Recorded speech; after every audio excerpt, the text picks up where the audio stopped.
ব্যাপক উৎসাহ উদ্দীপনার মধ্য দিয়ে বাগেরহাটের মোরেলগঞ্জ উপজেলা বিএনপির দ্বিবার্ষিক কাউন্সিল অনুষ্ঠিত হচ্ছে। সকাল থেকে দেখেছি বিভিন্ন ইউনিয়ন থেকে, ওয়ার্ড থেকে কিন্তু কাউন্সিলর এখানে এসেছেন। প্রথম পর্বে এখানে অনেক অতিথি বক্তব্য রেখেছেন। আমরা জানি যে আসলে বাগেরহাটের জেলা বিএনপির নেতৃবৃন্দ ছাড়াও কেন্দ্রীয় নেতৃবৃন্দ কিন্তু অংশগ্রহণ করেছেন। তাদের একটাই বার্তা যে আগামীতে যে সরকার গঠন করবে এবং তারেক রহমান নেতৃত্বে, এমনটাই কিন্তু তারা প্রত্যাশা করছেন। সেক্ষেত্রে যে আগামীতে যে নির্বাচনে যে শক্তিশালী কমিটি হবে, সেই কমিটি আসলে করার জন্যই কিন্তু আজকের এই যে নির্বাচিত করার জন্যই আজকে কাউন্সিলর উপস্থিত হয়েছেন এবং তাদের ভোটাধিকার প্রয়োগ করবেন।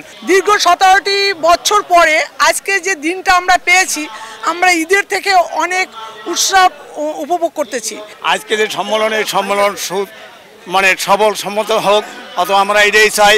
আর আমাদের জনগণের সাধারণ যে মানুষ, খেটে খাওয়া মানুষ, এগুলোদিকে যেন খেয়াল থাকে, এইভাবে যেন এইরকম এক নেতা আমরা চাই। আমাদের গণতান্ত্রিক প্রক্রিয়া, যারা শান্তপ্রিয় মানুষ, যারা এই মোরেলগঞ্জবাসীর জন্য কাজ করবে, তাদের জন্য আমরা ভোট দিয়ে নির্বাচিত করব, যাতে এই মোরেলগঞ্জবাসীর সুসংগঠিত করতে পারে এবং ভালো কাজ করতে পারে, সেজন্য আমরা আশাবাদী।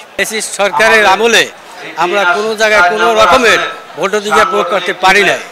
আমরা এখন এই দ্বিবার্ষিক সম্মেলনে অংশগ্রহণ করতে পারি না, আমরা যথেষ্ট গর্বিত। আমরা যদি বলি যে এখানে যে বাগেরহাটের সবচেয়ে বৃহত্তম যে উপজেলা রয়েছে এবং 16টি ইউনিয়ন এবং একটি পৌরসভা নিয়ে কিন্তু মোরেলগঞ্জ উপজেলা, এই উপজেলায় আসলে বিএনপির প্রায় 1136 জন কাউন্সিল রয়েছে। এই কাউন্সিল 3 জন সভাপতি পদে প্রার্থী প্রতিদ্বন্দ্বিতা করছেন এবং 3 জন সাধারণ সম্পাদক প্রতিদ্বন্দ্বিতা করছেন। এছাড়া 6 জন প্রার্থী রয়েছেন সাংগঠনিক সম্পাদক পদে প্রতিদ্বন্দ্বিতা করছেন। এখান থেকে নেতৃত্ব বাছাই করবেন, এমনটাই কিন্তু আজকে কাউন্সিল এখানে অধিবেশন হচ্ছে। 1136 জন নেতাকর্মী তাদের মুক্ত রায়ের মাধ্যমে, তাদের পছন্দের রায়ের মাধ্যমে নেতা নির্বাচিত করবেন, যেটা আমাদের প্রিয় নেতা তারেক রহমানের নির্দেশ।